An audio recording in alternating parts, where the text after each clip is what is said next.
Hello and welcome to a new video. If you saw the title for this, I am today reviewing The Feeling of Falling in Love by Mason Deaver. This one was released on the 16th of August, so 1 week ago when you're watching this. And I have a little arc and I had a really great time. So generally a positive review here. Going to try to share my thoughts as well as possible. But yeah, Mason Deaver is also the author of I Wish You All the Best, which I really did enjoy, and also The Ghost You Keep, which is right here. It's right here. Wish You All the Best is over in my arc shelf because I had an arc of that. They are a trans author that writes about trans teens basically, and in this one we follow Neil, who is also trans, and he goes to this old boys school and he started to have I was gonna say friends with benefits with his best friend Josh, and they were like having sex and doing the things until Josh confesses that he is in love with Neil, and Neil is like, oh my god, totally freaks out and really shuts him down and is, I was gonna say, very mean to him. And then they're going to his brother's wedding and Josh was gonna be his like date slash plus one. But now it's awkward because he just dumped Josh. So he decides to bring his roommate that he has at the boarding school, Wyatt, to this wedding. And they're going to pretend they're dating so that Josh will get over Neil. And Wyatt is like, you're kind of an ass, but I'm going to do it. Because also Neil promises Wyatt an addition with his brother, who is like a producer person. And Wyatt do want to be a musician. So yeah, we have that going on for us, and we're going to this wedding. And we all know, like, this fake dating thing, whatever Neil is intending to do here, is not gonna go well. Like, what do you expect? Which tends to happen in fake dating books in general. I do love the trope, and I think it is hilarious. But it's also a bit, like, ridiculous as well. And I do think it was really well done in this book, how it is called out to be ridiculous. They are, like, people and around them, etc. Wyatt especially calls Neil out on it and is like, you do know that this is kind of ridiculous, you're being really mean, you're really hurting your friend here, like rubbing in first you're dumping him and then now you're doing this really thing, bringing me here. And it's just like, yeah, it is kind of ridiculous. It's also quite mean. But we have Neil, who has a lot of things in his past that has hurt him, and this is how he's deflecting it, and this is how he is dealing with it. And we have to remember the main character is 16. So, like, I think also his behavior was really rude sometimes, and just a really, like, mean person. And I do think, like, I wouldn't like Neil if I met him and I was 16. If he was like that to me, I would be like, oh, he's kind of an ass. But then, like, you know, you get to know people, and it's just like, it's deeper than that. It always is. But that doesn't mean, you know, other people need to just accept that you were rude to them. You know what I mean? White is so patient and nice. And Neil really did grow on me, because it was never like I hated him or anything like that. It was more like, it hurts me that you're hurting people. You know what I mean? I guess Neil also, like, slightly reminded me of myself, which maybe is not good, but it's more like he always had low expectations of people because he'd been hurt so many times. And it's a bit like me sometimes. I'm just like, I have really low expectations for people and how they will react and how they are, because I have so many bad experiences of how they've been. And I could kind of relate to that, because Neil was just like, especially with the love part though, but that has not happened to me, but it's like, kind of just wanted love, not even giving it a try, because he thought it was going to go to shit anyway. Which is kind of not a spoiler, because, like, it's kind of obvious that he's deflecting and not wanting this for reasons. Yeah, and he kind of, around him, he knew people were going to be shit about him being trans. Obviously, I don't have the same thing, but sometimes you just know people are going to be shit, and you don't give them the benefit of the doubt. Granted, a lot of people here didn't deserve that benefit. There was a lot of transphobia in it that Neil experiences. And then Wyatt is, like, listening to him, and they're talking about it and how it is to be a trans person, and it was just really beautiful. We also have Wyatt, who definitely have less means than Neil. Neil is from a really rich family, so there's a big class difference there.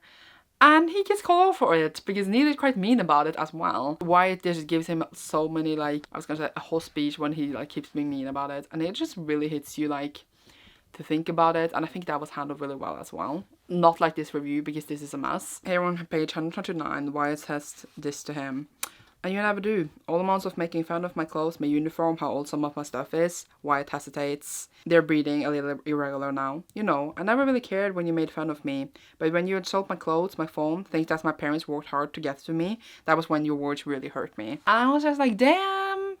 Because White is so good at just like calling me out, and I don't think I would have been able to do that. Smart 16-year-olds, that's all I gotta say. But it was just kinda beautiful moment. But yeah, I think the book, you know, brings up all of these things really well, like, you know, being trans and then being a person with less means but still being okay with that. It's not a book like about class, about being trans. It's a love story where the main character is trans, and that is what the author wanted to say. It says in his acknowledgements that the author wanted to give a love story for trans people because they deserve it too. A lot of trans people feel like they don't deserve love, and that is what Neil feels in the book. And it's just like a thing, be like, Neil, you deserve it, okay, cutie. And there's also really complex like family relationships as well. Neil has really struggled with her relationship with his mother as well, because it's been like a hard upbringing. It's been hard stuff that he really needs to figure out on, and that is all just like handled with dramatic and flair a bit. But it was still like interesting, and just seeing deeper into their relationship and knowing that it can grow and get better. You know, he's only 16, it will be fine. But yeah, I really like Violet as a character. They also like have a gender journey, a tiny one in this book, because the focus is on Neil wanting to go by other pronouns later, and they're not sure about their sexuality either, which is fine. Like, they don't need labels, but they feel, I was gonna say, queer. And they also had 2 moms, which was nice. I definitely also was one thing, whereas Wyatt had a really huge stage fright, and we never like got that moment where like they managed to stand on the stage, which like is really normal, you know, to get like the moment, be like, ah. But obviously it was not Wyatt's book, but I would have loved to have that moment. There was like a moment where White was gonna play in front of people. This is not a spoiler, but like other stuff happened instead, and I was just like so disappointed because I was so excited for them, but that never happened. But it's fine. So I wish we had more development with Wyatt as well, because I feel like Wyatt's journey was not the one to focus, obviously, but Wyatt changed Neil so much and made Neil realize so many things. And Wyatt also was like very understanding and very nice and just like buffering up Neil the whole time. And I wish we got to see the same the other way around as well. Even though, as I said, it is focused on Neil, but I just wish that Wyatt also got like, I guess I was going to say more development as well, because I felt a bit one-sided. Even though I did ship them, I wanted them to be together because they did bring out the best in each other, which is always great. I just wish we got more from Wyatt. So that is like one minus thing, but I do get why we didn't, but it's just like a point. But yeah, bottom line, the whole book is about Neil realizing that he deserves love and he deserves happiness, even though it might go to shit. He deserves it. And it is told through all these different things I told you. It has some really hilarious moments and really cute, daily, cutie moments. And I think it was a good book. I think it had like the perfect balance of everything this kind of book needed. I just love the first line on back on the blurb. It says, "Nothing can ruin your life like I love you." But yeah, we see a lot of growth from Neil in the book, and you know, he's just a teenager. Chill. Yeah, would I recommend this? Definitely. It is a beautiful story that has like, you know, weight in it as well. I think I'm giving it 4 out of 5 stars. It's not a 5-star book for me. I mentioned this before, but I rarely give 5 stars to book in general. But it's definitely one I would recommend. It's definitely one I would think about. And it's just like, now I have another really queer book I can recommend. And it makes me happy. It does, it does. But I think I covered most of it, except like one page, which I thought was really funny. I wrote down the page number, but it was really funny because his brother is getting married, right? And he's getting married to someone named Ashley.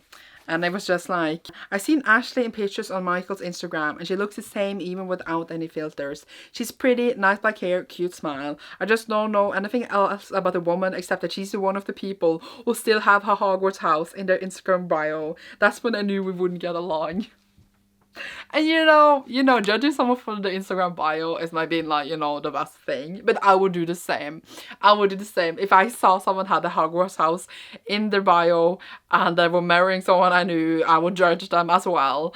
And I just thought that I lost a lot of work. I was like, not Hogwarts house in the Instagram bio, And I thought that was a good nudge by the author.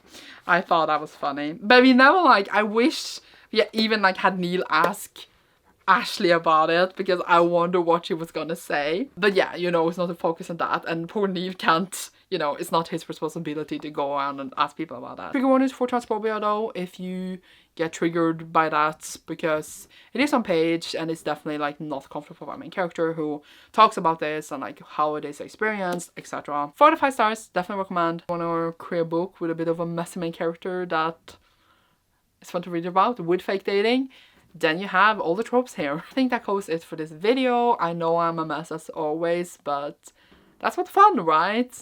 Right. Thank you so much for watching this. You will see me soon in a new one. What emoji fits this though? Leave a pink heart emoji, the glowing one, because fire as well. I mean, it's not a normal one, but you get what I mean.